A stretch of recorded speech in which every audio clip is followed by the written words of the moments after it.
ये बचा लेगा आपको।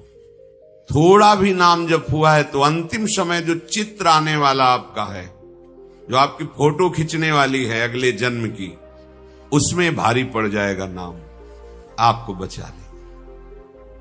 अगर उस समय भगवत स्मृति आ गई तो कहना क्या है, अगर नहीं भी आई और कोई संसारिक चित्र आ गया, भजन बहुत कम किया है, दुर्गुण दुराचार बहुत अधिक हुए हैं, तो अगली योनि मिलेगी पर वो महामंगलमयी होगी।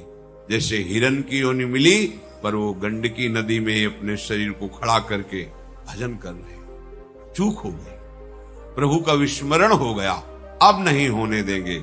उस पशु शरीर में वो निरंतर भजन करते हुए शरीर का त्याग किया, तो ब्रह्मबोध संपन्न महापुरुष जड़ भरत जी के रूप में उनका प्रादुर्भाव हुआ। भजन कभी नष्ट नहीं होता।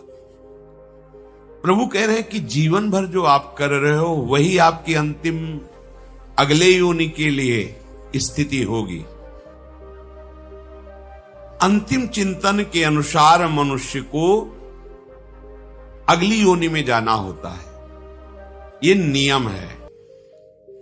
प्रभु की स्मृति में यदि आप समय व्यतीत किए हैं, सत्संग सुना है, धाम के दर्शन किए, धाम वास किया, नाम जप कर रहे हैं, वाणी पाठ कर रहे हैं, भगवत कथा कह रहे हैं, सुन रहे हैं, ये वासनाएं एकदम नष्ट नहीं होती।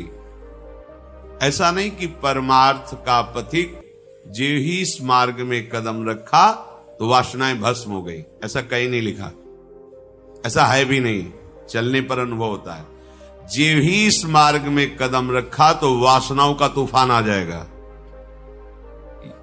जो आप वासनाओं के तूफान को संसार में देख रहे थे वो कम है, क्योंकि माया जान रही मेरी पक्ष में ये गिरा पड़ा है। और जिस दिन आप परमार्थ के लिए कसेंगे तो देख लेना घबराहट पैदा कर देगी तुम्हारे मन में वासनाओं का तूफान।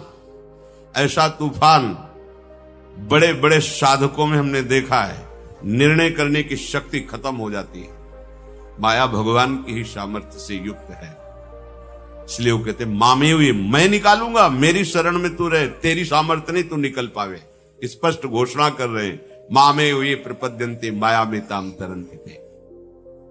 हमारा चिंतन भगवत स्वरूप हो जाए, इसीलिए तो लगे कि दौड़ भाग, घबराइए नहीं। इतना भी अपने को मत निराश कर लीजिए कि आप चल नहीं पाएंगे, बिल्कुल। बहुत कृपा का मार्ग है, बहुत दुलार करते हैं।